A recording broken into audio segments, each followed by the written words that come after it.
అండి. ఈరోజు మరి తండ్రి అయిన దేవుడు ఇలాగా వాకింగ్ చెప్పడానికి దేవుడు నాకు సహాయం దయచేస్తున్నాడు. ఈ యొక్క అవకాశం ఇచ్చారు. అలాగే సహోదరులు శ్రీనివాసరావు గారు కూడా నేను ఫోన్ చేశారు. ఫోన్ చేసి నాకు కొద్దిగా జ్వరంగా ఉంది, సో నీకు అవుద్దా చెప్తావా అంటే అప్పుడు నేను చెప్పడానికి ముందుకు వచ్చాను అన్నమాట. సరే, తండ్రి అయిన దేవుడు ఈ అవకాశం ఇచ్చాడు. అందరికీ వందనాలండి. ఈరోజు ఒక మంచి లక్షణాన్ని నేర్చుకుందాం. ఆ లక్షణం ఏంటంటే అండి, లోబడి జీవించాలి అనే లక్షణం గురించి నేర్చుకుందాం. ఈ లక్షణం అనేది దేవుడికి చాలా ఇష్టమైనది. లోబడుట అంటే ఏంటండి? లోబడుట అంటే ఆజ్ఞను పాటించుట, లేకపోతే విధేయత కలిగి ఉండుట, అలాగే వినయం కలిగి ఉండుట, తగ్గించుకొనుట, దీనత్వం కలిగి ఉండుట, ఈ అన్ని విషయాలు కూడా ఉదాహరణగా అంటే ఏంటండి అది అర్థాలు. లోబడి జీవించాలి అనే దానికి అర్థాలు మాట ఇవన్నీ. సరే, లోబడ్డం అనేది ఇష్టం ఉంటుందా మనకి? లేకపోతే లోబడటానికి వ్యతిరేక పదం ఏంటంటే హెచ్చించుకొనుట, ఎవరి మాట వినకపోవట, నువ్వు చెప్తే నేను చేసేదేంటి అని ఇవన్నీ అనడం అన్నమాట. ఇప్పుడు మనకి లోబడ్డం ఇష్టపడతామా లేకపోతే హెచ్చింపబడడం ఇష్టపడతామా? చెప్పాలి. ఎవరైనా మనకి ఏదైనా పని చెప్తే మనం ఎలా చూస్తామండి? అసలు నువ్వు నువ్వు నువ్వు చెప్పడం ఏంటి అంటాం, కానీ లేదండి మీరు చెప్పారు నేను చేస్తానండి అని మనం అంటానండి. మనం ఎవరికైనా చెప్పడానికి ఇష్టపడతాం, కానీ మనకి ఎవరైనా చెప్పడానికి ఇష్టపడమేంటి? మనం పని చేయడం ఇష్టమా, పని చేయించడం ఇష్టమా? చెప్పండి. అది ఎందుకండి పని చేయించడం ఇష్టమా, పని చేయడం ఇష్టమా? పని చేయించడం ఇష్టమండి. కాబట్టి లోబడటం అనేది చిన్న విషయం కాదు. ఆ మాట చిన్నదవ్వచ్చు, కానీ అది చేసేటువంటి పని మాత్రం చిన్నది కాదు. ఇప్పుడు నేను చెప్పేది ఏంటంటే లోబడటం ఇందులో 2 రకాలుగా ఉంటాయి. ఒకటి మంచిది ఉంది, చెడు ఉంది. కొన్ని విషయాలకి లోబడాలి, కొన్ని విషయాలకి లోబడకూడదు. కొన్ని విషయాలకు లోబడాలి,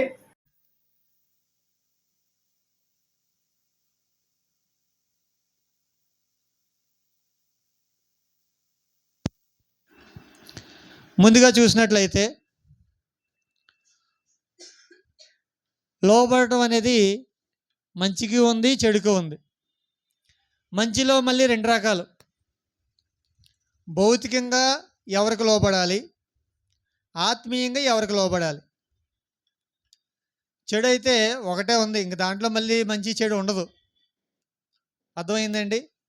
ఇప్పుడు ఈ లోబడటంలో భౌతికమైనటువంటి విషయాలను గురించి నేను తెలియజేస్తాను. అంటే భౌతికంగా అంటే మనం చూసి, భౌతికంగా మొట్టమొదటిగా మనం ఎవరికి లోబడాలంటే మనకి జన్మనిచ్చినటువంటి తల్లిదండ్రులకు లోబడాలి. ముందుగా వీళ్ళిద్దరిలో ఎక్కువగా ప్రయారిటీ అనేది, పిల్లలు ఎవరిని అడిగినా నీకు ఎవరంటే ఇష్టం అంటే ఎక్కువగా తల్లిననే చెప్తాం. తల్లిని ఎందుకు ఇష్టపడతామంటే తల్లి మనల్ని 9 నెలలు కంటుంది. 9 నెలలు ఆవిడ ఏమైపోయినా పట్టించుకోదు. ఆవిడికి ఎంత నొప్పి వచ్చినా భరిస్తుంది. ఆ 9 నెలలు ఆవిడికి ఎంతో ఇష్టమైనవి కూడా విడిచిపెట్టడానికి వెనకాడదు. డాక్టర్ గారు ఇలా పడుకోమంటే అలాగే పడుకుంటుంది. ఆవిడికి మాత్రలు ఇష్టం లేకపోయినా కూడా నువ్వు ఖచ్చితంగా ఈ మాత్రలు వాడమంటే వాడుతుందా? వాడదండి. పిల్లల కోసం వాడుతుంది. అదేవిధంగా అదంతా బిడ్డవాడు బయటికి రాకమునుపు. అదే పిల్లలు కన్న తర్వాత ఇంకా చాలా ఉంటాయండి. చాలా 2-3 నెలలు లేకపోతే చాలా కొన్ని నెలలు పత్యం చేయాలండి. అంటే అన్నీ తినకూడదు. ఆవిడకి ఇష్టం లేకపోయినా కూడా ఆవిడకి ఇష్టం లేకపోయినా కూడా తినాలి. కొన్ని ఇష్టమైనవి కూడా వదిలేయాలి. ఇష్టమైనవి కూడా వదిలేయాలి. తర్వాత ఈ చిన్నపిల్లలు పెంచడం అనేది చిన్న విషయం కాదు. వాళ్ళు ఎప్పుడు ఏడుస్తారో తెలియదు. ఎందుకు ఏడుస్తారో తెలియదు. అలాగే ఇంక రాత్రులు అయితే నిద్రలు ఉండవండి. నిద్ర అనేది లేకుండా ఎన్ని రోజులు గడుపుతారో వాళ్ళకే తెలియాలి.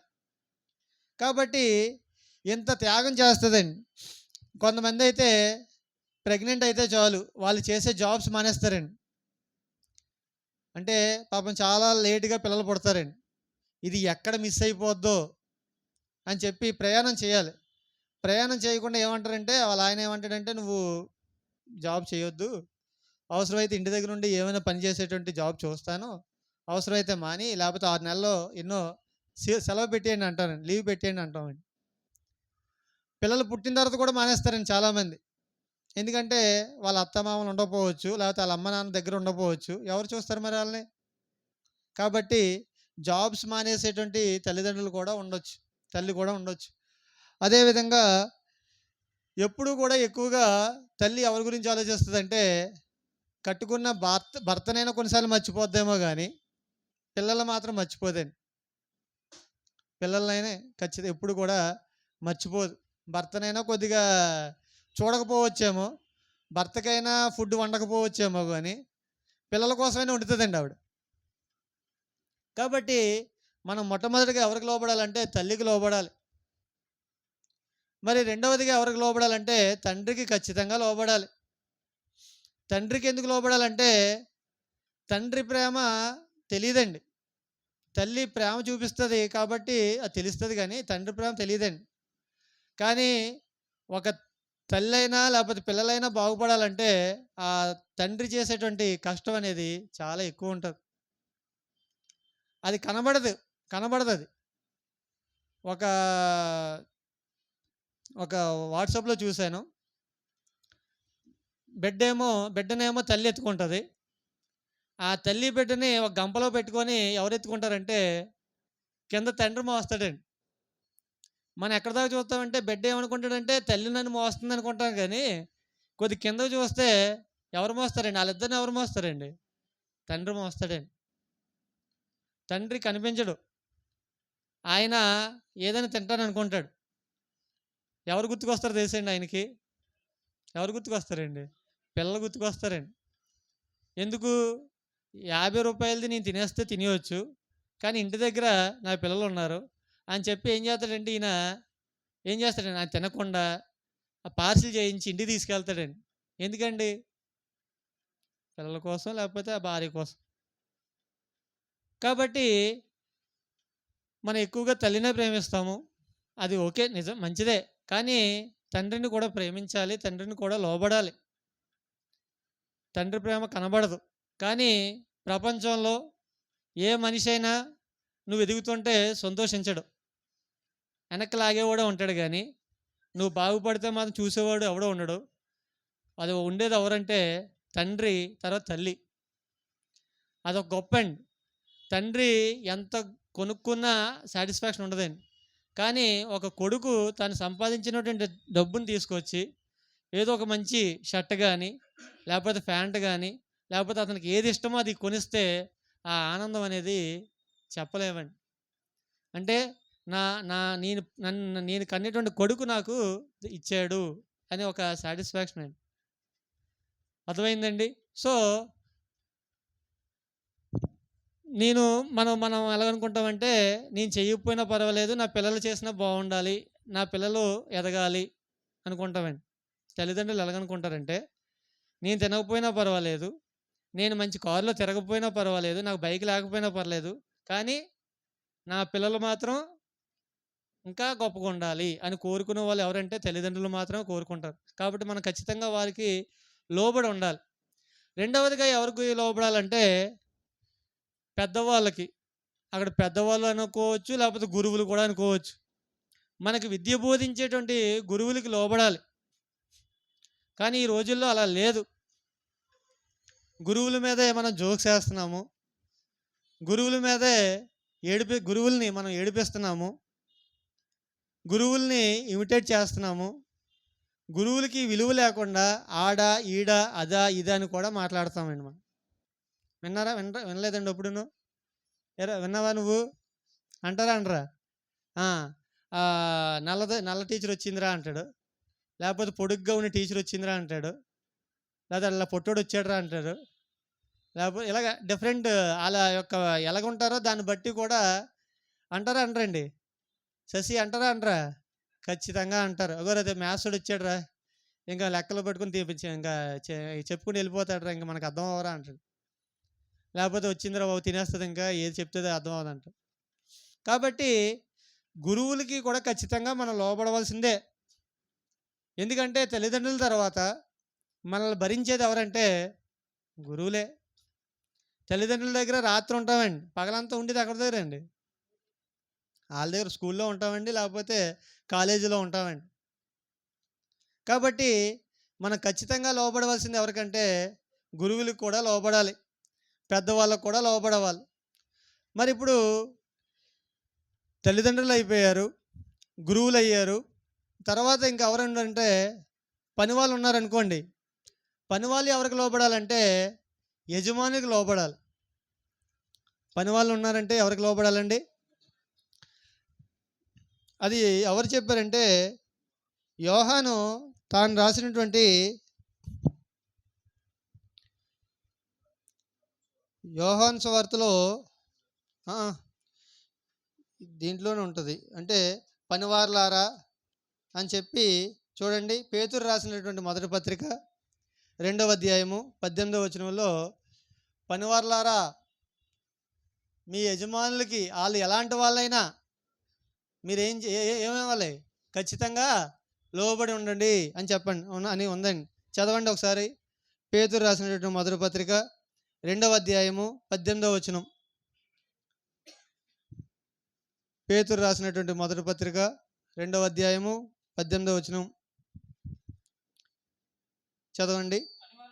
పనివారులారా మంచివారును సాత్వికులైన వారికి మాత్రము కాక ముష్కరులైన మీ యజమానులకును పూర్ణ భయముతో లోబడి ఉండుడి.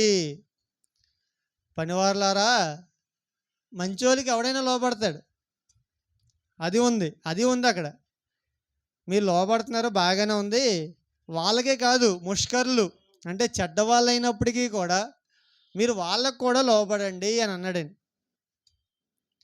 మనం అందరం కూడా పనిచేసే వాళ్ళమే కాదండి, మ్యాక్సిమం అందరం కూడా పనిచేసే వాళ్ళమే. నేను కూడా పనిచేసేవాడిని. నేను ఎవరికి లోబడాలి? మా ప్రిన్సిపల్ మేడం గారికి లోబడాలి, నా అధికారి కాబట్టి ఆవిడ. నేను ఎవరు లోబడాలి? ఇంకా నా పై ఉన్నటువంటి అధికారులందరికీ లోబడాలి. అలాగే ఒక హాస్పిటల్లో పనిచేస్తున్నారు అనుకోండి, ఆవిడ తగ్గట్టుగా ఆవిడకి హయ్యెస్ట్ పైన ఎవరు ఉన్నారో వాళ్ళకి లోబడాలి. అర్థమవుతుందా? కాబట్టి ఇప్పుడు ఈయన ఉన్నాడు, ఆయన ఎవరికి లోబడాలి? ఆ యాజమాన్యానికి లోబడతాడు, ఆ కంపెనీకి లోబడాలి. మరి మీరు అనుకోవచ్చు, అలాగైతే మరి అధికారులకి ఎవరో లోబడక్కర్లేదా అని అనుకోవచ్చు. అధికారులు వాళ్ళ అధికారులు ఉంటారు, ఆ అధికారులు ఇంకా ఎవరు ఉంటారు? వాళ్ళ పైన ఇంకా అతను ఉంటాడు. అతనే అదే రాజు గురించి కూడా చెప్పబడింది. రాజు అంటే ఇంకా హయ్యెస్ట్ అనుకోండి, అతను కూడా ఎవరికి లోబడాలి అనేది ఉంది. చూడండి అక్కడే పేతురు రాసినటువంటి మొదటి పత్రిక 2:14 చదవండి. రాజు అందరికిని అధిపతి అనియు నాయకులకు దుర్మార్గులకు ప్రతిదండన చేయబడినయు. చదవండి.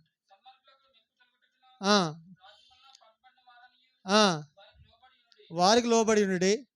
తర్వాత ఏలయనగా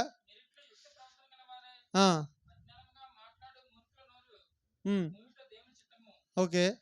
తర్వాత స్వతంత్రులు అండి ఇలాగా ఉంటుంది. అంటే రాజు ఎవరికి లోబడాలంటే దేవుడికి లోబడాలండి. ఎందుకంటే ఆ రాజుని ఏర్పాటు చేసింది ఎవరండి? దేవుడు. రాజుని ఏర్పాటు చేసింది. అందుకే ఒక దగ్గర ఉంటుంది, ప్రతి అధికారం కూడా ఆయన వల్లనే జరిగిందంటండి. ప్రతి భూమి మీద ఉన్న ప్రతిదీ కూడా. ఇశ్రాయేలీయులకి మొదటి రాజు ఉన్నారు, సౌలు రాజు.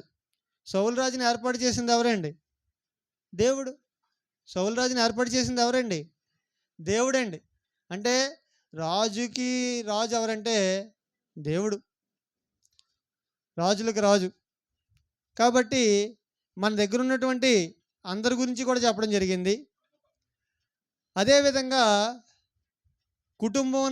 కుటుంబంలో చూస్తే తల్లిదండ్రులు లోబడాలని చెప్పాను, దేవుడికి లోబడతారు. పిల్లలైతే తల్లిదండ్రులు లోబడతారు. మరి భర్త ఎవరికి లోబడాలండి? భర్త ఏమో దేవుడికి లోబడాలి, లేకపోతే యేసుక్రీస్తు ప్రభువు వారికి లోబడాలి. భర్తకి కింద ఎవరు ఉండాలి? భార్య ఉండాలి. భార్య గురించి ఏం చెప్పాడు దేవుడు? బైబిల్లో చెప్పబడిందా లేదా? ఏం చెప్పబడింది? ఎక్కడండి? ఎఫెసీ 5:24 చదవండి ఒకసారి. ఎఫెసీలకు రాసినటువంటి పత్రిక 5వ అధ్యాయము 22, 23, 24 చదవండి. అక్కడి నుంచి. స్త్రీలారా ప్రభువునకు వలె మీ సొంత పురుషులకు లోబడి ఉండుడి. ఇక్కడ భర్తలకు చెప్తున్నాడు, అంటే భర్తలకు కాదు, భార్యలకు చెప్తున్నాడు, అంటే స్త్రీలకు చెప్తున్నాడు. యేసుక్రీస్తు ప్రభువారు ఎలాగైతే దేవుడికి లోబడుతున్నాడో, యేసుక్రీస్తు ప్రభువారికి ఎవరు లోబడతారంటే భర్తలు లోబడతారు. భర్తలకి ఎవరు లోబడతారంటే భార్య లోబడతారు. మళ్ళీ చదవండి. స్త్రీలారా ప్రభువునకు వలె మీ సొంత పురుషులకు లోబడి ఉండుడి. మీరు ఎలాగైతే యేసుక్రీస్తుకి లోబడుతున్నారో అలాగే మీ భర్తలకు కూడా మీరు లోబడి ఉండండి అన్నాడు. తర్వాత క్రీస్తు సంఘమునకు శిరస్సై ఉన్నలాగున పురుషుడు భార్యకు శిరస్సై ఉన్నాడు. పురుషుడు ఎవరికి శిరస్సై ఉన్నాడండి? భార్యకు శిరస్సై ఉన్నాడు. తర్వాత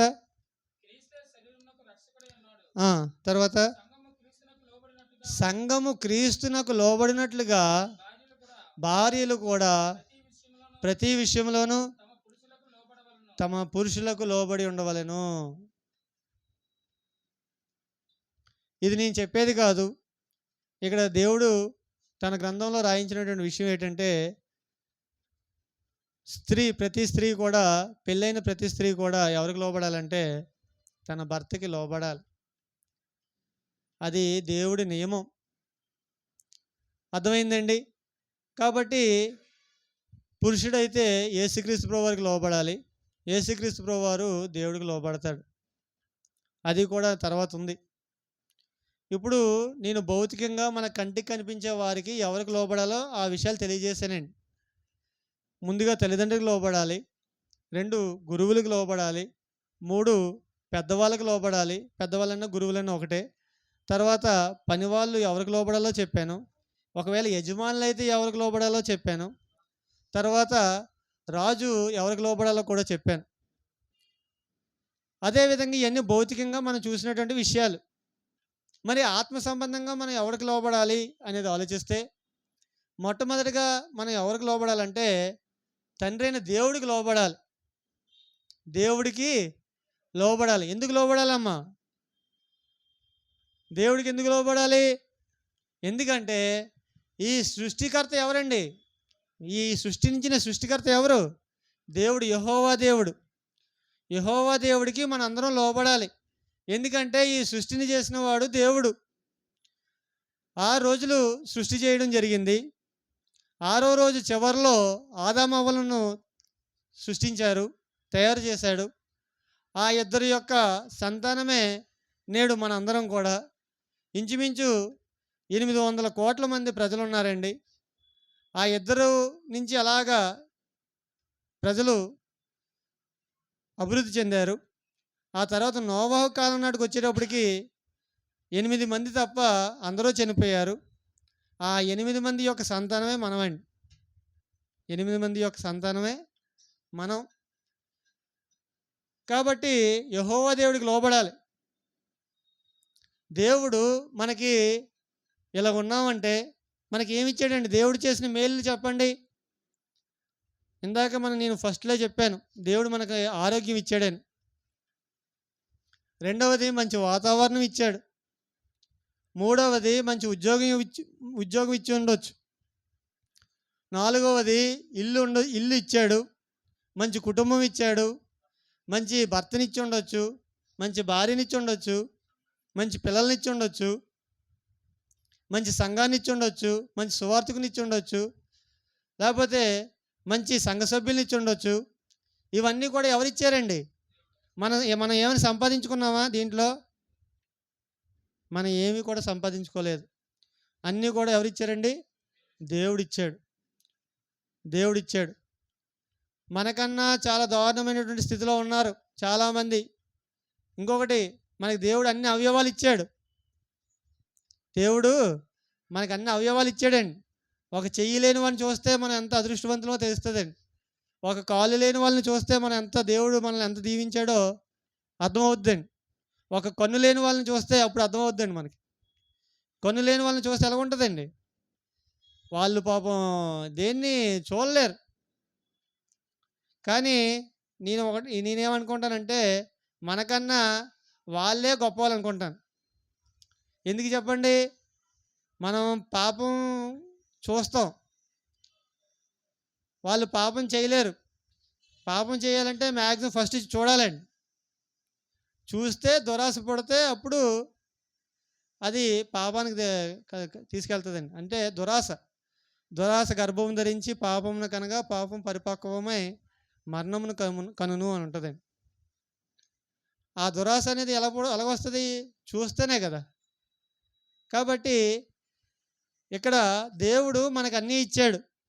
కాబట్టి ఖచ్చితంగా మనం ఎవరికి లోబడాలంటే, ఎవరికి లోబడాలి? దేవుడికి లోబడాలి. కానీ దేవునికి లోబడిన వాళ్ళని ప్రజలు ఉన్నారంటండి. ఎవరు చెప్పండి? ఇశ్రాయేలీలు. అందుకే ఆయన ఏమన్నాడంటే, లోబడిన వాళ్ళని ప్రజలు, మెడవంచని ప్రజలు. యెహోవా దేవుడు ఐగుప్తు దేశం నుండి వాళ్ళని తీసుకొచ్చిన తర్వాత ఎన్నో అద్భుతాలు చేశాడండి. అవన్నీ కళ్ళతో చూసి దేవుడికి లోబడ్డారు వాళ్ళు? దేవుడికి లోబడలేదండి. ఎర్ర సముద్రాన్ని దాటించాడు. దాటించిన తర్వాత సీనాయి కొండ దగ్గరికి వెళ్ళారు. అక్కడ ధర్మశాస్త్రాన్ని ఇచ్చాడు దేవుడు. ఆ తర్వాత కొద్ది ప్రదేశానికి వెళ్తారు. మాకు తినడానికి మాంసం కావాలంటారు. దేవుడు ఇస్తాడు. ఇచ్చిన కొన్ని రోజులకే, లేకపోతే ఇంకా పలసందులు ఉండిపోయినప్పటికే వాళ్ళు ఏం చేస్తారంటే దేవుని మీద సణుగుతారండి. లేకపోతే మాకు తాగడానికి నీళ్ళు లేవని వాళ్ళు. అంటే వాళ్ళకి ఎన్నో మేళ్ళు చేశాడు దేవుడు. అయినప్పటికీ కూడా దేవుడికి వాళ్ళందరూ లోబడ్డారండి? లోబడలేదు. ఒక దగ్గర ఉంటుంది, నేను దినమంతయు నా చేతులు చాపుతున్నాను అంటాడు. లోబడిన వాళ్ళని ప్రజల కోసం దినమంతయు నా చేతులు చాపుచున్నాను అని అంటాడు. కాబట్టి ఇక్కడ ఖచ్చితంగా దేవుడికి లోబడాలి. అలా దేవుడికి లోబడిన ఇశ్రాయేలీలు ఏమైపోయారు తెలుసండి? ఇశ్రాయేలీలు అరణ్యంలో రాలిపోయిరి అని ఉంటుందండి. ఇశ్రాయేలీలు అరణ్యంలో రాలిపోయిరి. రాలిపోవడం అంటే ఏంటి అనుకున్నారు? చనిపోవడం. దేవుడి యొక్క మాటలకి విని లోబడినటువంటి ఇద్దరు పెద్దవాళ్ళు వెళ్ళారు. కాలేబు, యెహోషువ. వాళ్ళిద్దరే వెళ్ళారు. మిగిలిన 6 లక్షల 6 లక్షల్లో ఇద్దరు వెళ్ళారు. మిగతా అందరూ కూడా 5,99,998 మంది అందరూ కూడా చనిపోయారు. వాళ్ళ యొక్క చిన్నపిల్లలు అప్పుడు కనాను దేశంలో ప్రవేశించారు. అదేవిధంగా ఇశ్రాయేలీలు లోబడలేదు. మరి ఇంకెవరో లోబడలేదంటే సౌలు కూడా లోబడలేదండి. సమూయేలు వెళ్ళి సౌలు దగ్గరికి వెళ్ళి ఆ అమాలేకుల్ని పూర్తిగా నాశనం చెయ్యి అని చెప్పాడండి. అమాలేకుల్ని పూర్తిగా నాశనం చేయమంటే సౌలు ఏం చేశాడండి? సౌలు చాలా వరకు నాశనం చేశాడు. కానీ ఏమైందంటే అక్కడ బలిసినటువంటి ఆవులు, పశువులు, అలాగే రాజుని చంపకుండా ఆ ఇశ్రాయేలు రాజ్యానికి తీసుకొచ్చాడు. వెంటనే దేవుడు సమూయేలుని పిలిచి, నేను చెప్పిన మాట సౌలు వినలేదు కాబట్టి అతన్ని నేను పక్కన పెట్టేస్తాను అని చెప్పి సమూయేలుతో మాట్లాడతాడు. సమూయేలు వెంటనే వెళ్తాడు సౌలు రాజు దగ్గరికి. వెళ్ళి నేను మీ దేవుడు ఏం చెప్పాడంటే అందరినీ సమూలంగా నాశనం చేయమన్నాడు కదా, నువ్వు ఎందుకు చేయలేదని అడుగుతాడు. నేను అన్నింటినీ చేస్తేనండి అని అంటాడు. అప్పుడు ఆ రంకెలు, పశువుల యొక్క రంకెలు సమూయేలుకి వినబడతాయి. మళ్ళీ ఆ వినబడుతున్నటువంటి రంకెలు ఎక్కడి నుండి వచ్చాయి అని అడిగితే, ఈ ప్రజలు ఆ పశువులకి నీ దేవుడైన యెహోవాకు బలి ఇవ్వడానికి తీసుకొచ్చాను అంటాడు. అప్పుడు సమూయేలు ఒక అద్భుతమైన మాట అంటాడండి.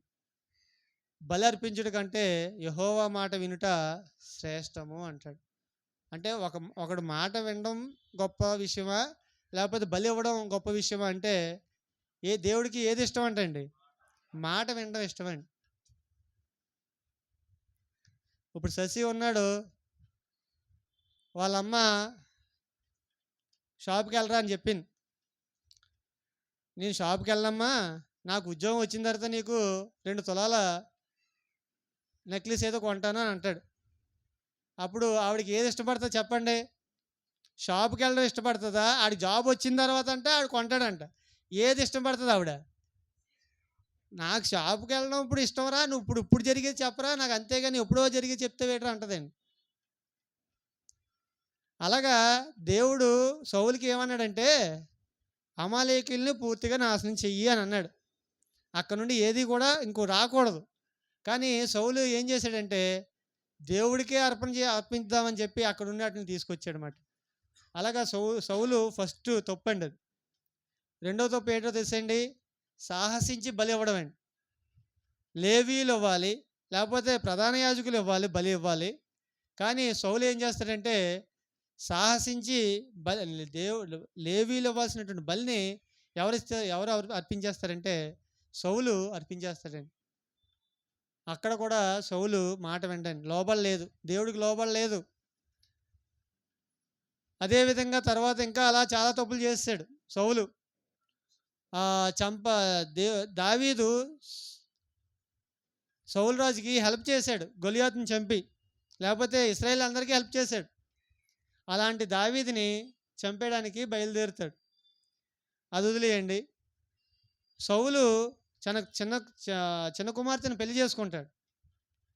పెళ్లి చేసుకుంటే అల్లుడిని చంపాలని ఏ మావయ్యగానే అనుకుంటారా? అనుకోరు. కానీ సౌలు అనుకుంటాడు. సౌలు దావీదుని చంపేద్దాం అనుకుంటాడు. అదే కాదు, తర్వాత యాజకులు ఉంటారు, ఆ యాజకులను కూడా సౌలు ఏం చేస్తాడంటే చంపించేస్తాడు. దావీదుకి హెల్ప్ చేశాడని ఒక యాజకుడు, ఆ యాజకుడి యొక్క గోత్రం మొత్తం అతను తెలిసిన వాళ్ళందరినీ కూడా చంపించేస్తాడు. లాస్ట్లో ఏమవుద్దంటే లాస్ట్లో మరీ ఇంకా పెద్ద తప్పు చేసేస్తాడు. అప్పుడు సమూయేలు చనిపోతాడు. నేను ఫిలిష్తీయులతో యుద్ధానికి వెళ్తాను, వెళ్ళినప్పుడు నాకు విజయం కలుగుతుందా నష్టం వస్తుందా అని చెప్పి ఎవరిని అడగడానికి ఎవరు ఉండరు. ఉండకపోతే ఈయన ఏం చేయాలి? ఆయనే మోకాలు వేసి దేవుడికి ప్రార్థన చేయాలి. కానీ ఆయన ఏం చేస్తాడో తెలుసండి? కర్ణ పిశాచి గల వారి దగ్గరికి వెళ్తాడు. అంటే నీకు రేపు మంచి జరుగుతుంది, ఈరోజు మంచి జరుగుతుంది అని చెప్పి పంచాంగం తీసుకొని చెప్తారు కదా, వాళ్ళ దగ్గరికి వెళ్ళాడండి. అది కూడా ఒక స్త్రీ. ఆవిడ దగ్గరికి వెళ్ళి నేను ఇలాగ ఫిలిష్తీయులతో యుద్ధానికి వెళ్తున్నాను, రేపు వెళ్తాను, సమూయేలు గారిని నాకు దగ్గరికి రప్పించు అని చెప్పి సమూయేలుని రప్పిస్తుందండి. అప్పుడు సమూయేలు ఇంకా వస్తాడు, వచ్చి సౌలుతో చెప్తాడు, రేపటి దినాన్న నువ్వు చనిపోతావు, నీ కొడుకులు కూడా చనిపోతారు అని చెప్పడం జరుగుతుంది. అంటే ఇక్కడ నేను సౌలు చేసినటువంటి తప్పులు చెప్తున్నాను. ఆ కర్ణ పిశాచి గల వారి దగ్గరికి వెళ్ళాడు, అంటే దేవతలను పూజించే వాళ్ళ దగ్గరికి వెళ్ళాడు, లేకపోతే ఆ తాయెత్తులు లేకపోతే మంత్రాలు వేసే వాళ్ళ దగ్గరికి వెళ్ళాడు ఆయన సౌలు. నువ్వెప్పుడు కూడా నీకు అనారోగ్యం వస్తే తాయెత్తుల దగ్గరికి వెళ్ళకూడదు, లేకపోతే పూజ చేసేటువంటి బాబాల దగ్గరికి వెళ్ళకూడదు. నువ్వు జ్వరంతో చచ్చిపోయినా దేవుడు ఇష్టపడతాడు, కానీ నువ్వు వాళ్ళ దగ్గరికి వెళ్ళి తప్పు చేసావంటే దేవుడు మాత్రం నిన్ను క్షమించాడు. అంటే నేను ఎలాగ అనకూడదు, కానీ దేవుడు చేసేటువంటి మాత్రం అదే. నీకు జ్వరం వచ్చిందండి, టాబ్లెట్లు వేసుకో, తగ్గలేదు, ఇంకా టాబ్లెట్లు వేసుకో, లేకపోతే డాక్టర్ని మార్చు, లేకపోతే నీకు ఎవరైతే ఇష్టమో వాళ్ళతో మాట్లాడు, లేకపోతే నీకు ఎవరైతే ఇష్టమో వాళ్ళ దగ్గరికి వెళ్ళండి, ఆటోమేటిక్గా తగ్గిపోద్దండి. నేను అది నమ్ముతానండి. అంటే అందుకే డాక్టరు ఎప్పుడు మామూలుగా ఉంటాడు. కానీ నీకు బాగా నచ్చిన డాక్టర్ దగ్గరికి నువ్వు వెళ్ళావనుకో, నీకు ఒక సాటిస్ఫాక్షన్ ఉంటుంది. ఆయన చెయ్యి వేయగానే తగ్గిపోద్ది అంటారు. ఎందుకు? ఆయనంటే బాగా నమ్మకం వీళ్ళకి. అంతే తప్ప అక్కడ ఏముండదు. ఆళ్ళిచ్చిన టాబ్లెట్లే అందరికీ ఇస్తాడు. కానీ కొంతమంది తగ్గుతుంది, కొంతమంది తగ్గదు. తగ్గిందంటే ఏంటి? ఈ పేషెంటు ఆ డాక్టర్ అంటే నమ్మకం మాట. అందుకే ఊర్లో ఆర్ఎంపీ డాక్టర్ ఉంటాడు. ఆయన దగ్గర చూడండి, మనం ఆయన దగ్గరికి వెళ్తాం. ఎందుకు? నమ్మకం. కాబట్టి ఇక్కడ మనకి ఎంత ఇబ్బంది కలిగినా, మనం ఎంత లాస్ అయినా దేవుడి మీద ఆధారపడడం తప్ప మనుషుల్ని నమ్మకూడదు, మిగతా పద్ధతులు నమ్మకూడదండి. శశి, నీకు జ్వరం వచ్చిందనుకో, నువ్వు ఎక్కడికి వెళ్ళాలి? హాస్పిటల్కి వెళ్ళాలి. అంతేగాని ఎక్కడికి వెళ్ళకూడదు. అక్కడండి ఆవిడ అక్కడ పూజ చేస్తే చాలండి పిల్లలు పుట్టేస్తారండి అంటారు. అలాగే వెళ్ళి వాళ్ళు ఉన్నారా లేరా? ఉన్నారా లేరమ్మా? చెప్పాలి, మీరు అందరూ చెప్పాలి నాకు. ఆ గుడి దగ్గరికి వెళ్తే చాలండి, ఆవిడ్ని చూస్తే చాలండి మనకి పిల్లలు పుట్టేస్తారంటారు. అలాగే ఇక్కడ దేవీపురం ఉంది, అనకాపల్లి సంథింగ్ ఆ రూట్లో, సబ్బవరం అనకాపల్లి మధ్యలో దేవీపురం ఉంది. అక్కడ చాలామంది అలాంటి వాళ్ళు వెళ్తుంటారు. కాబట్టి మనకి లాస్ అయినా, జగదీష్ గారు, మనకి లాస్ అయినా, కష్టమైనా, నష్టమైనా వస్తే దేవుడి దగ్గర రావాలి. ఒకవేళ తగ్గకపోయినా ఇంటి దగ్గర ఉండాలి. అంతేగాని మనం ఎక్కడికి వెళ్ళకూడదు, ఎక్కడికి కూడా వెళ్ళకూడదు. దేవుడు ఏం కోరుకుంటాడు తెలుసా? ఒకవేళ నీకు నష్టం వచ్చినా కూడా ఎక్కడికి వెళ్ళకుండా అలా భరించారనుకోండి, నువ్వు ఒకవేళ చనిపోయినా ఎక్కడికి వెళ్తావు తెలుసండి? దేవుడి దగ్గరికి వెళ్ళిపోతావు. లేకపోతే నెమ్మదికరమైన స్థలానికి వెళ్తాం. అబ్రహాం ఎక్కడైతే ఉన్నాడో అక్కడికి వెళ్ళిపోతాం. కాబట్టి మనం దేని గురించి కూడా ఎక్కువగా ఆలోచించకూడదు, ఇది చేయకూడదు. ఓకే, నేను ఇప్పుడు ఏం చెప్పాను? మొట్టమొదటిగా ఆత్మీయంగా ఎవరికి లోబడాలంటే దేవుడికి లోబడాలి అని చెప్పడం జరిగింది. రెండవదిగా ఎవరికి లోబడాలంటే యేసుక్రీస్తు ప్రభు వారికి లోబడాలి. యేసుక్రీస్తు ప్రభు వారికి ఎందుకు లోబడాలి అంటే, నీ కోసం ప్రాణం పెట్టింది ఎవరండి? యేసుక్రీస్తు ప్రభు వారు ప్రాణం పెట్టారు. ఆయన ఈ భూమి మీదకి రావడం వల్ల మనకి పాపం నుండి విడుదల కలిగింది. పాపం నుండి మనం బయటకు వచ్చాము. యేసుక్రీస్తు ప్రభు గారు కానీ భూమి మీదకి రాకపోతే మనకి ఏమి లేదు, పాప క్షమాపణ లేదు. ఆయన పొందిన గాయాల వలన ఏం జరిగిందండి? మనకి స్వస్థత వచ్చిందండి. మనం పాపంలో ఉంటే, ఇందాక చెప్పాను కదా నేను, మనం దేనికి లోపడకూడదని చెప్పాను కదా. దేనికి లోపడకూడదంటే పాపానికి లోపడకూడదు. పాపానికి లోబడితే మనం ఏమైపోతామని తెలుసా అండి? పాపానికి దోషణం అయిపోతామంటండి. అందుకే చూడండి, రోమా 6:16లో ఏముందంటే, లోబడుటకు దేనికి మిమ్మును మీరు దాసులుగా అప్పగించుకొందురో అది చావు నిమిత్తముగా పాపమునకే గాని, నీతి నిమిత్తముగా విధేయతకే గాని దేనికి మీరు లోబడుదురో దానికే దాసులగుదురని మీరు ఎరుగరా అని ఉందండి. రోమా 6:16. అంటే మీరు పాపానికి లోబడితే మీరు ఎక్కడికి వెళ్తుందంటే దాని అంతం ఏంటంటే చావు, మరణం. అదే నీతి నిమిత్తముగా మీరు లోబడితే అది దాని యొక్క అంతం ఏంటంటే నిత్యజీవం, పరలోకం. మనం దేనికి లోబడితే దానికి దాసులమండి. అందుకే దీనికి మనకు బెస్ట్ ఎగ్జాంపుల్ ఏంటంటే, ముసలివాళ్ళు దేవుళ్ళలోకి వచ్చినా కూడా కొంతమంది సిగరెట్ తాగడం మానరు, కొంతమంది చుట్ట కాల్చడం మానేస్తారండి. దేవుళ్ళలోకి వచ్చినా కూడా చుట్ట అనేది మానరండి. వాళ్ళు దేనికి దోషులైపోయారు?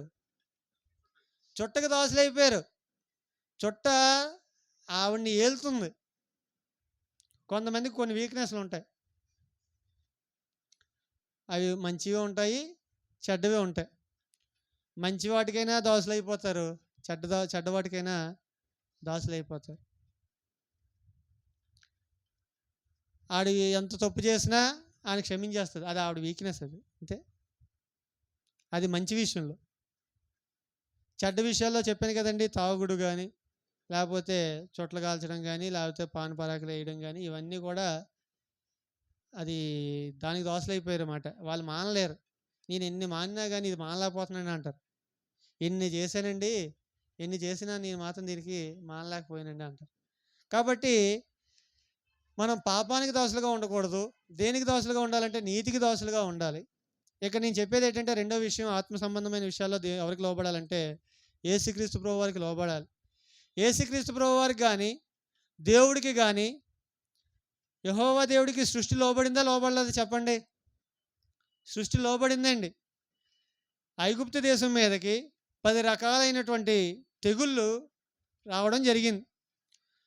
ఫస్ట్ నీళ్లు రక్తంగా అయ్యాయా లేదా? తర్వాత కప్పలు వచ్చాయా లేదా? అంటే కప్పలు లోబడ్డాయా లోబడలేదా? తర్వాత పేళ్ళు లోబడ్డాయా లోబడలేదండి? మీరు రెండంటే యెహోవా దేవుడు రమ్మనగానే, లేకపోతే అక్కడ మోషే చేసినటువంటి పని వల్ల అక్కడ ఏం జరిగిందో అదే జరిగిందండి. పేళ్ళు వస్తాయి అంటే పేళ్ళు వచ్చేయండి. ఈగలు వచ్చాయంటే వచ్చేయా లేదా? పేయి చదవమి తెగుళ్ళు వచ్చేయా లేదా? తర్వాత దద్దులు వచ్చేయా లేదా? వడగండ్లు వచ్చేయా లేదా? వడగండ్లు ఉన్నాయా లేవా? వచ్చాయి. వడగండ్లు కూడా మాట అన్నాయి, దేవుడికి లోబడ్డాయి. మిడతలు వచ్చేయా లేవండి? వచ్చాయి. మొత్తం ఆ యొక్క ఐగుప్తు దేశంలో ఉన్నటువంటి పచ్చని పైరంతటి కూడా పాడు చేస్తే. అలాగే 3 రోజులు చీకటి, అంటే సృష్టి లోబడిందా లేదా? అంటే చంద్రుడిని రావద్దన్నాడు దేవుడు, లేకపోతే సూర్యుడు నువ్వు రావద్దన్నాడు దేవుడు. ఏమైంది అక్కడ? చీకటం, కటిక చీకటండి. పక్కన అంటండి ఎవడైనా ఉన్నాడో లేదో కూడా తెలియదు అంటండి. అంటే కన్ను లేని వాళ్ళు ఎలాగైతే ఉంటారో అలాంటి చీకటంట. 3 రోజులు చీకటండి. తర్వాత తొలిచూలు సంతానం చనిపోవడం. అది అంతెందుకు, తర్వాత కొద్ది ముందుకు వస్తే ఎర్ర సముద్రం మాట ఉన్నదా లేదా? చెప్పాలి. ఎర్ర సముద్రం మాట ఉన్నదా లేదండి? విన్నారు. తర్వాత కొద్ది ముందుకు వస్తే ఆ బండ నుండి వాటర్ రావడం వచ్చిందా లేదా? ఒక రాయి నుండి వాటర్ రావడం ఏంటండి? రాయి లోబడిందా లేదా? ఇంకొద్దిగా అలాగా అక్కడ చూస్తే ఆకాశం నుండి పూరేళ్ళు మన్నా పడ్డం కానీ అదంతా ఒకటి.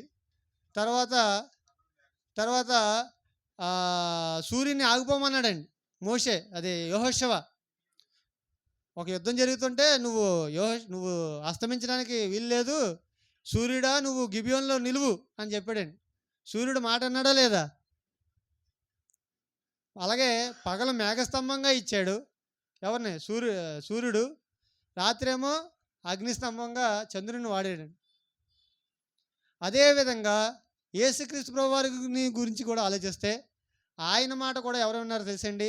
సృష్టి కూడా విన్నదండి. సముద్రం అల్లకల్లోలం అయిపోతుంది. యేసుక్రీస్తు ప్రభు వారు ఏమన్నారు? శిష్యులైతే భయపడిపోతున్నారు, మేము చనిపోతున్నాం, లెగని చెప్పి యేసుక్రీస్తు ప్రభు వారిని లేపేశారు. లేపేస్తే ఆయన లేచి గాలిని గద్దించగా సముద్రము నిమ్మలమాయను అని ఉంటుందండి. ఉంటాయో ఉండదండి? ఆయన ఏమంటాడు? అల్ప విశ్వాసులారా ఎందుకు మీరు ఇలాగైపోతున్నారు అంటాడు. ఎవరిని? శిష్యుల్ని. సముద్రం మీద నడిచాడా లేదా? దెయ్యాలు యేసుక్రీస్తు ప్రభు వారికి లోబడ్డాయా లేదా? ఆయన వెళ్ళిపోండి అంటే ఏమయ్యారు? అపవిత్ర ఆత్మలు పట్టిన మనుషుడు కానీ, దెయ్యం చేత పీడం పడుతున్న వ్యక్తిని కానీ, అలాగే రోగాలు లోబడ్డాయా లేదా? అదేవిధంగా కాకులు కూడా లోబడ్డాయండి. కాకులు అంటే యెహోవా దేవుడికి లోబడ్డాయి. కాకులు ఏలియాకి ఎక్కడి నుంచి ఇచ్చాయండి? ఎవరిచ్చారు ఆహారం?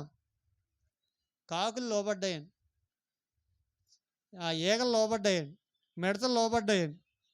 అంటే దేవుడి చేత సృష్టించబడిన ప్రతీది కూడా లోబడుతుంది, ఒకరు తప్ప. ఎవరు చెప్పండి? ఆయన పోలికలో పుట్టినటువంటి మనం మాత్రం దేవుడికి లోబడటం లేదు. అదే ఆయన బాధ. అన్నీ లోబడుతున్నాయి, దయ్యాలు లోబడ్డాయి, ఇంకా అన్నీ. సాతాను కూడా మాట అన్నాడు, యోబుని నువ్వు పరీక్షించుకో, కానీ ఆయన ప్రాణం జోలికి వెళ్ళొద్దని చెప్తే సాతాను అలా చేశాడా లేదా? అలాగే లోబడ్డాడు. ఆయన ఆస్తిని తీసాడు, ఆయన శరీరాన్ని మొత్తం పాడు చేశాడు, కానీ ప్రాణాన్ని మాత్రం టచ్ చేయలేదు. అంటే ప్రతిదీ కూడా ఆయన మాట ఉంటుంది, ఆయనకు లోబడుతుంది, మనం వింటలేదు. యెహోవా దేవుడికి లోబడాలండి. రెండవదిగా యేసుక్రీస్తు ప్రభువుకి లోబడాలి. 3 ఆయన వాక్యానికి లోబడాలి. ఆయన వాక్యానికి లోబడాలి. ఇప్పుడు యెహోవా దేవుడు కనబడట్లేదు మనకి, యేసుక్రీస్తు ప్రభువారు కనబడట్లేదు, కానీ ఎవరు కనబడతారు? వాక్యం కనబడుతుంది. వాక్యం ప్రతి ఇంట్లోనూ ఉంది. ఇప్పుడు ప్రతి సెల్ ఫోన్లో కూడా ఉంది. నువ్వు వాడితే, నువ్వు చూస్తే మన సిఓసి గ్రూపులు బోల్డ్ ఉన్నాయి. అందులో చాలామంది కూడా వీడియోస్ కూడా ఉన్నాయి. మన సంఘం తరపున కూడా వీడియోలు ఉన్నాయి. కాబట్టి వాక్యానికి లోబడాలి. వాక్యం అనేది చాలా వాటితో పోల్చబడింది. కొన్నిసార్లు దీపం అని వాడబడింది, కొన్నిసార్లు వెలుగు అని వాడబడింది, కొన్నిసార్లు తేనె కంటే మధురమైనది, కొన్నిసార్లు సుత్తితో పోల్చబడింది. వాక్యాన్ని ఆహారంతో కూడా పోల్చబడింది. కాబట్టి ఈ వాక్యం అంటే ఏం కాదు, దేవుడి మాటలు. వాక్యం అనేది కొన్నిసార్లు ఎలా రాయబడిందంటే ఆజ్ఞలు అని కూడా రాయబడింది, కొన్నిసార్లు కట్టడలు అని కూడా రాయబడింది. వాక్యం అనేది యేసుక్రీస్తు ప్రభువారే అని కూడా రాయబడింది. యోహాన్ రాసిన అది యోహాన్ సువార్తలో, ఆ వాక్యమే శరీరధారి అయి మన దగ్గరికి వచ్చాను రాయబడి. అంటే వాక్యం అంటే దేవుడి మాటలు. నువ్వు యెహోవా దేవుడిని చూడకపోవచ్చు, యేసుక్రీస్తు ప్రభువారిని కొన్ని చూడకపోవచ్చు, కానీ నీ చేతిలో ఒకటి ఉంది. మన చేతిలో ఉందా లేదండి? బైబిల్ ఉందా లేదా? ప్రతి ఒక్కరికి కూడా ఖచ్చితంగా ఒక పర్సనల్ బైబిల్ అనేది ఉండాలి, ఒక బుక్ అనేది ఉండాలి, ఒక డైరీ అనేది ఉండాలి, ఒక పాటల బుక్ అనేది ఉండాలి. మనకి ఈ భౌతికమైనటువంటి ప్రతి ఒక్క వస్తువుకి ఎవరిది వాళ్ళకు ఉంటాయి. ఎవరి బట్టలు వాళ్ళకు ఉంటాయి, ఎవరి సబ్బు వాళ్ళకు ఉంటుంది, ఎవరి బ్రష్ టంగ్ క్లీనర్ వాళ్ళకు ఉంటుంది. అవి ఎలాగైతే ఉన్నాయో అలాగే ఈ బైబిల్ ఉండాలి, పాటల నోట్స్ ఉండాలి, అలాగే ఇండివిజువల్ ఒక బుక్ ఉండాలి, ఎవరి పెన్ల వాళ్ళవే ఉండాలి, అలాగే ఉండాలండి. ఈ వాక్యం మనం ఖచ్చితంగా మనం ఏం చేయాలండి? వాక్యానికి ఖచ్చితంగా మనం లోబడాలి. వాక్యానికి లోబడాలి, దేవుడి మాటలకు లోబడాలి. ఆయన ఆజ్ఞలు ఎలాగే చెప్తే అలాగే పాటించాలి. ఇశ్రాయేలీయులు అందుకే పాటించలేకపోయారు. ఇశ్రాయేలీయులు పాటించలేదు. ఇశ్రాయేలీయులు ధర్మశాస్త్రం ఇవ్వబడింది. ధర్మశాస్త్రంలో సుమారు 613 ఆజ్ఞలు ఉంటాయండి. మెయిన్ ఆజ్ఞలు 10 ఉంటాయి. మిగతావి ఒక వ్యక్తి ఇంకో వ్యక్తి విషయంలో ఏం చేయాలి, ఏం చేయకూడదు, లేవీయులు ఎలా ఉండాలి, మీరు ఎలాగ కుష్ఠరోగులతో ఎలా బిహేవ్ చేయాలి, ఇలా మొత్తం లేవియా కాండం చదివితే ఆ విషయాలన్నీ అక్కడ ఉంటాయి. కాబట్టి ఆ 10 ఆజ్ఞలు ఖచ్చితంగా మనం పాటించాలి. ఆ 10 ఆజ్ఞలు కలిపి యేసుక్రీస్తు ప్రభువారు రెండు ఆజ్ఞలుగా చేశారు.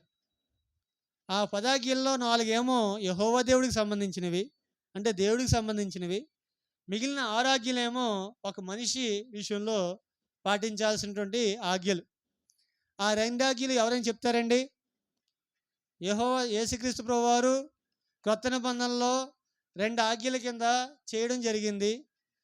నేను టైం ఎక్కువగా తీసుకోను, నాకు 11 గంటలకు ఇచ్చారు, 12 గంటలకల్లా క్లోజ్ చేసేస్తాను, ఇంకా పావు గంట ఉంది, మీరందరూ బాగానే వింటున్నారు, ఎవరు కూడా పడుకోవట్లేదు, బాగానే వింటున్నారు, సరే అలాగా వింటున్నారంటే చాలండి. వింటున్నారంటే మీ మైండ్లోకి వెళ్తుందని, పడుకుని పోయారంటే మాత్రం అది వెళ్ళట్లేదండి. సరే, ఇప్పుడు ఆ 2 ఆజ్ఞలు ఏంటంటే, ఒకటి, నీ దేవుడైన యెహోవాను పూర్ణ ఆత్మతోనూ, పూర్ణ శక్తితోనూ, పూర్ణ హృదయంతోనూ, పూర్ణ వివేకంతోనూ ఆరాధించాలి, లేకపోతే నమ్మాలి అనేది ఒకటి. రెండవది, నిన్ను వలె నీ పొరుగువాన్ని ప్రేమించుము అని. ఈ 2 ఆజ్ఞలు. కాబట్టి ఈ 2 ఆజ్ఞల్ని కూడా ఖచ్చితంగా పాటించాలి. దేవుడికి చేయాల్సింది దేవుడికి ఖచ్చితంగా చేయాలి. దేవుడు ఏం కోరుకుంటాడు చెప్పండి మన నుండి? దేవుడు ఏం కోరుకుంటాడండి? నేను పరిశుద్ధుడినై ఉన్నాను కాబట్టి మీరును పరిశుద్ధులై ఉండవలను అని ఉంటుందండి. నేను పరిశుద్ధుని కనుక మీరును పరిశుద్ధులై ఉండని రాయబడింది ఒక దగ్గర. దేవుడు పరిశుద్ధుడు. ఆయన కుమారులు కూడా ఎలా ఉండాలని కోరుకుంటారు? పరిశుద్ధులు. అంతెందుకండి, మన పిల్లలు ఎలా ఉండాలని కోరుకుంటే చెప్పండి? నేను అబద్ధం ఆడట్లేదు, నా పిల్లలు ఎలా ఉండాలి? వాళ్ళు కూడా అబద్ధం ఆడకూడదు. వాళ్ళు కూడా అబద్ధం ఆడకూడదని నేను కోరుకుంటాను. అదేవిధంగా మనల్ని సృష్టించిన దేవుడు కూడా ఏం కోరుకుంటున్నాడంటే, మీరు నా మాట వినండి, మీరు కూడా పరిశుద్ధంగా ఉండండి, నేను పరిశుద్ధుని, మీరు కూడా పరిశుద్ధులుగా ఉండండి. అపోస్తలుడైన పౌలు ఏమంటాడంటే, క్రీస్తుని పోలి నడుచుకుని చిన్న ప్రకారము మీరు నన్ను పోలి నడుచుకోండి అంటాడు. హెబ్రీయులకు రాసిన పత్రికలో ఉంటుంది ఏంటండి, యేసుక్రీస్తుని పోలి ఆయన నడుచుకుంటున్నాడంట. ఆయన పోలి నన్ను పోలి మీరు నడుచుకోండి అన్నాడండి. ఆ ఉత్తరం ఎవరికైతే రాయబడిందో వాళ్ళు. అంటే పౌలు ఎలా బతుకుంటాడండి? యేసుక్రీస్తులా బతుకుంటాడు. అంతకంటే ఎక్కువ శ్రమలు పడ్డాడు. యేసుక్రీస్తు ప్రభు వారి కన్నా ఇంకా ఎక్కువ శ్రమలు పడ్డాడండి. అందుకే ఆయన ఒక మాట అంటాడు, ఏవైతే కొదువై ఉన్నాయో, ఆయన పొందిన శ్రమలు ఇంకా ఏదైతే కొదువై ఉన్నాయో వాటిని నా శరీరం మందు నేను పూర్తి చేస్తానంటాడు. కాబట్టి మనం దేవుడికి ఖచ్చితంగా లోబడాలి, యేసుక్రీస్తు ప్రభు వారికి లోబడాలి, అలాగే ఆయన వాక్యానికి, దేవుని వాక్యానికి కూడా మనం లోబడవలసిందే. తర్వాత ఎవరికి లోబడాలంటే సంఘానికి లోబడాలండి. సంఘానికి లోబడాలి. సంఘం ఎవరి చేత సృష్టించబడింది? ఏమండి, ఎవరి చేత సృష్టించబడింది? యెహోవా దేవుడు తన కుమారుడైనటువంటి ఒకే ఒక కుమారుడు, అద్వితీయ కుమారుడైన యేసుక్రీస్తు ప్రభువారి చేత, యేసుక్రీస్తు ప్రభువారి యొక్క మరణం వలన, లేకపోతే యేసుక్రీస్తు ప్రభువారి యొక్క రక్తం చేత సంఘం అనేది స్థాపించబడింది. శశి ఆ విషయాలు ఏ అధ్యాయంలో ఉంటుంది? సంఘం స్థాపించబడింది ఏ అధ్యాయంలో ఉంటుంది? అపోస్తుల కార్యములు 2వ అధ్యాయంలో ఉంటుంది. నువ్వు చనిపోయే వరకు ఈ మాట నువ్వు మర్చిపోకూడదు.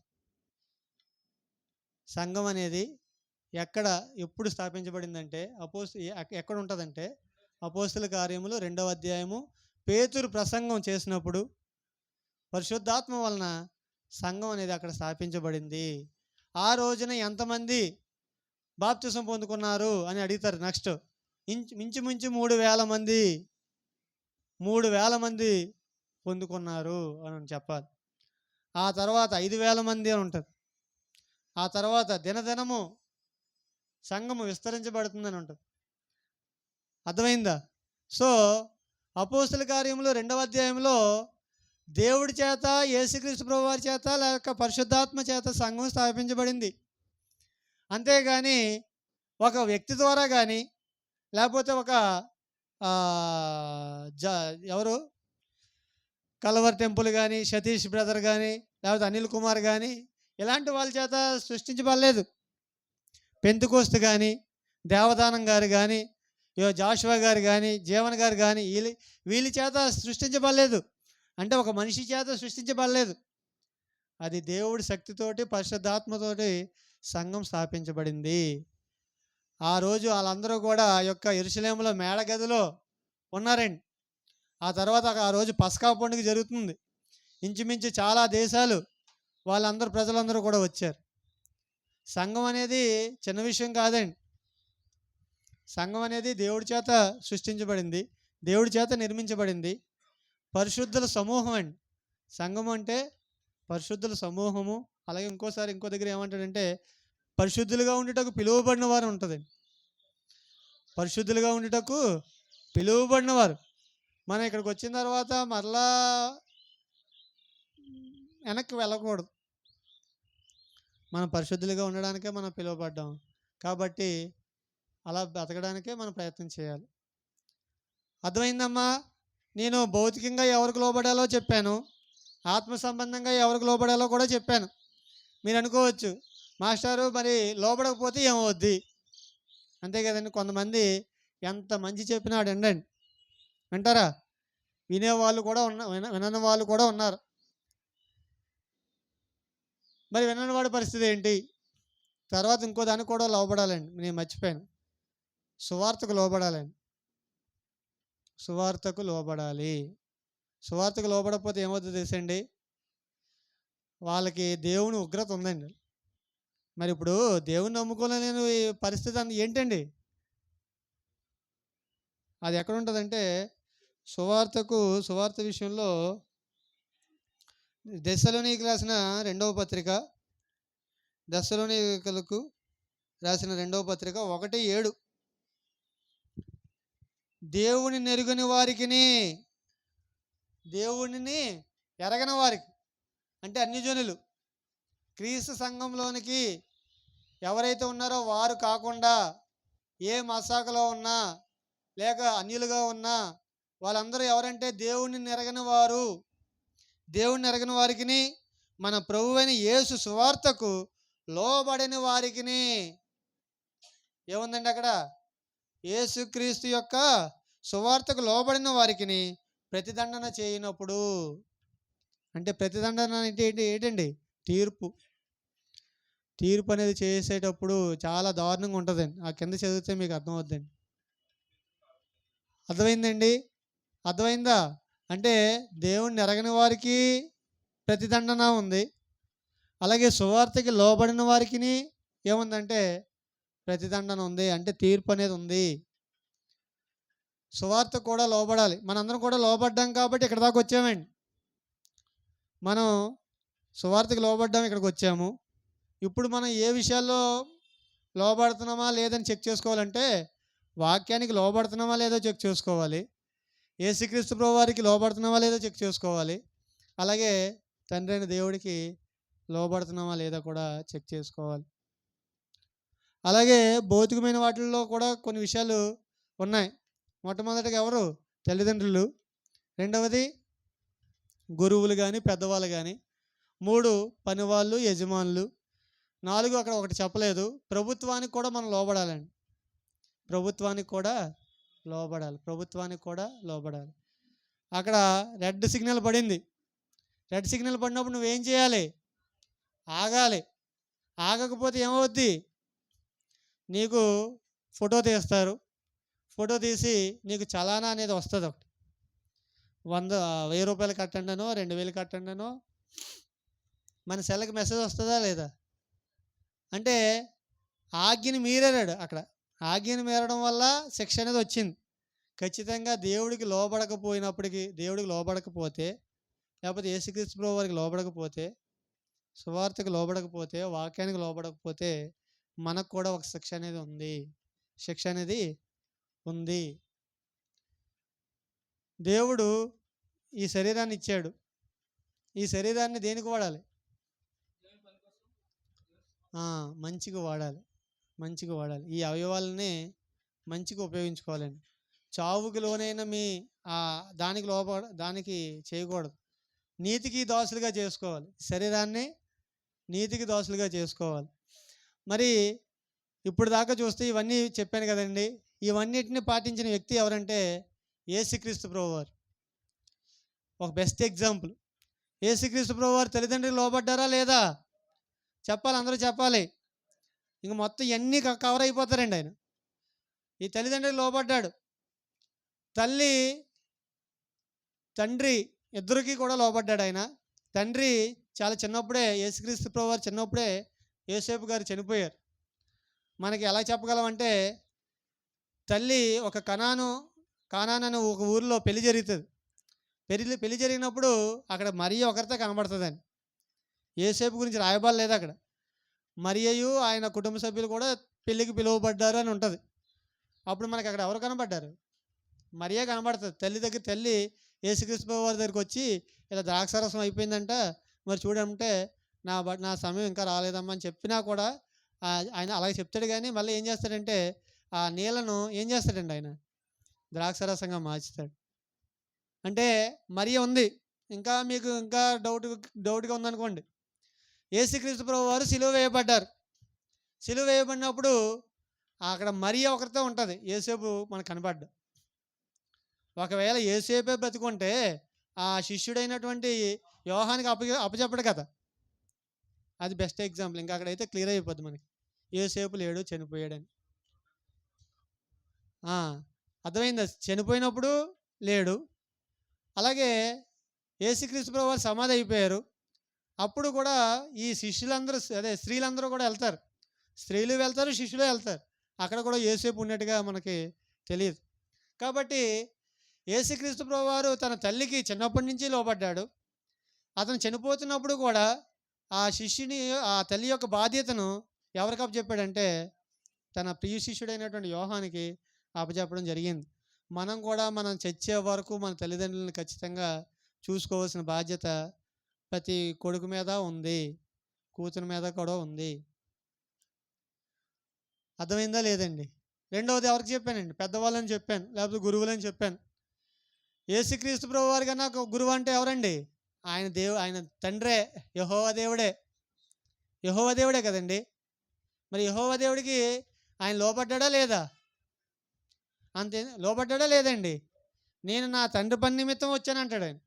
మీరు యోహాను సువార్త చదవండి, ఎక్కువగా తండ్రి కొడుకు తండ్రి అలాగే ఉంటుందండి. ఏ సువార్తలో కనిపించదు. మళ్ళీ మత్తయిలో కనిపించదు, మార్కులో కనిపించదు, లోకా సువార్తలో కూడా కనిపించదు. యోహాను సువార్తలో మాత్రం నా తండ్రి నా తండ్రి నా అలాగే అంటాడు. ఎక్కువగా తండ్రి కుమారుల సంబంధం గురించి ఎక్కువగా చెప్తాడండి ఆయన. కాబట్టి గురువులకు లోబడ్డాడు, లేకపోతే అక్కడ ఉన్నటువంటి పరిచయులకు లోబడ్డాడు, లేకపోతే శాస్త్రులు కూడా లోబడినట్లుగా మనం చూడగలం. తర్వాత ఇంకెవరికి చెప్పాను? పనివాళ్ళు, యజమానులు అని అన్నాడు. ప్రభుత్వానికి అన్నాడు. ప్రభుత్వానికి కూడా లోబడ్డాడు. ప్రభుత్వానికి ఆ యొక్క పన్ను కట్టే విషయంలో పేతురుని పిలిచి, నువ్వు సముద్రం దగ్గరికి వెళ్తే ఒక గేలం వేస్తే ఒక చేప వస్తుంది, అది నోరు తెరువు, నీకు ఒక అరిషెకులు నాకు ఒక అరిషెకులకి వెళ్ళి ఒక షెకులకి వెళ్ళి కట్టే అన్నాడు. అలాగే అసలు ఆయన ఎంత లోబడ్డాడంటే అండి, ఆయన శిష్యుల యొక్క కాలు కడిగాడండి. అది మనకు ఇంపార్టెంట్. గొప్ప పెద్దోళ్ళకి ఎవడైనా లోబడతాడు. నేను మొట్టమొదటిగా ఒక ప్రశ్న వేశాను, పని చేయడం ఇష్టమా, పని చేయించడం ఇష్టమా అని. ఆయన పని చేశాడా, పని చేయించాడా? పని చేశాడండి. ఏ రాజకీయ నాయకుడు కానీ ఎవరైనా, నేనైనా నా పక్కోడు కాళ్ళు పట్టుకోవడం నాకు ఇష్టం ఉండదు. నాకన్నా గొప్పోడు కాళ్ళు పట్టుకోవడం అంటే ఏదో కొద్దిగా ఏదైనా అతని వల్ల ఏదైనా ఉపయోగం ఉంటే పట్టుకోవడానికి ఇష్టపడతామేమో, కానీ నాకన్నా అల్పుడు, ఎందుకు పనికిరాడు అలాంటి వాడు కాళ్ళు పట్టుకుంటామండి మనం. వెళ్ళేటప్పుడు చిన్న కాలు తగిలితేనే మనకి వెంటనే లోపల నుంచి ఏమొచ్చేద్దండి?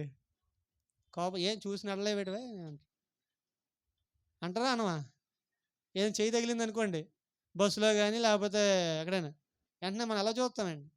కావాలని కొట్టేయడం అన్నట్టు చూస్తామండి మనం.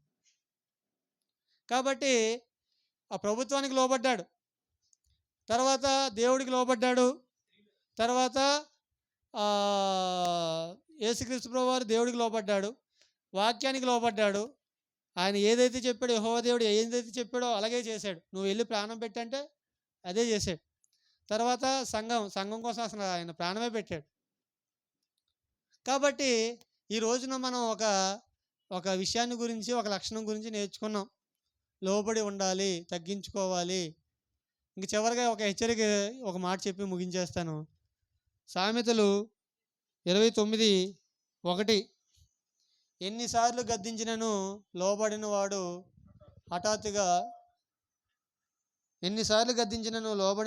మరీ తిరుగు లేకుండా హఠాత్తుగా నాశనం అగును అని ఉందండి. సామెతలు 29:1, ఎన్నిసార్లు గద్దించినను లోబడిన వాడు మరీ తిరుగు లేకుండా హఠాత్తుగా నాశనం అగును. ఈ ఒక్క మాట నీ తల్లిదండ్రుల విషయంలో నీకు నెరవేరుతుంది. నీకంటే పెద్దవాళ్ళు ఏదైనా మంచి చెప్పినప్పుడు వినకపోతే అక్కడ కూడా ఇది వర్తిస్తుంది. ప్రభుత్వం విషయంలో వర్తిస్తుంది. చూస్తారు ఎన్నిసార్లు అయినా వీడు ఇంకా ట్రాఫిక్ రూల్స్ మీరుతున్నాడు అంటే చివరికి ఎక్కడికి వెళ్తుంది? ఆడికి జైలుకి వెళ్ళిపోతుంది అన్నమాట. లేకపోతే ఆ లైసెన్స్ క్యాన్సిల్ చేస్తారు. ఏదైనా ఒక స్టేజ్ ఉంటుంది కదా, ఎన్నిసార్లు అని చెప్తారు, ఒకసారి చెప్తారు, రెండుసార్లు చెప్తారు. మా కాలేజీలో ఒక అబ్బాయికి వాళ్ళ అమ్మ ఏం చేసిందంటే నాకు చాలా బాధేసింది అది చూసినప్పుడు. ఆడు చాలా పెద్దోళ్ళతో తిరుగుతున్నాడు. ఆడు చిన్న కుర్రోడు, అదే ఇంటర్ ఫస్ట్ ఇయర్, 10th అయింది అప్పుడే. ఆడు దమ్ము కొట్టే వాళ్ళతోటి, సిగరెట్ కాల్చే వాళ్ళతోటి తిరుగుతున్నాడో, లేకపోతే మరి అటు సావు ఉంటుంది కదండి వేస్ట్, ఆ పిల్లలతో తిరుగుతుందని చెప్పి ఏం చేసిందో తెలుసండి వాళ్ళమ్మ? అట్ల ఏంటంటారు అది, అట్ల పుల్ల, అట్ట పుల్లని బాగా కాల్చేసి ఇక్కడ పెట్టేసిందండి. ఆడు దానివల్ల 3 రోజులు 4 రోజులు కాలేజీకి రాలేదు మాట్లాడు. ఏరా ఎందుకు రాలేదంటే, తర్వాత నేను అలా ఫోన్ చేస్తే తర్వాత వచ్చాడు. వస్తే అప్పుడు చెప్తున్నాడు, మా అమ్మ కాల్చేసిందండి నేను. నేను ఇంకా ఏమన్నారంటే, ముందు వాళ్ళ నాన్న చేసాడని అన్నారు. నాన్న చేసాడంటే వాళ్ళ నాన్నకు ఫోన్ చేశాను. ఏమంటే ఇలా అబ్బాయి రావట్లేదు ఏంటంటే, మా మా ఆవిడ ఆడికి అట్ల పుల్ల కాల్చి పెట్టిందని అన్నాడు. ఏమండి ఎందుకంటే అంటే, ఊర్లో ఈ పెద్దలతో తిరుగుతున్నాడండి, ఎన్నిసార్లు చెప్పినా ఆడు మాటం లేదు, అందుకే వాళ్ళ అమ్మ అలా చేసిందని అన్నాడు.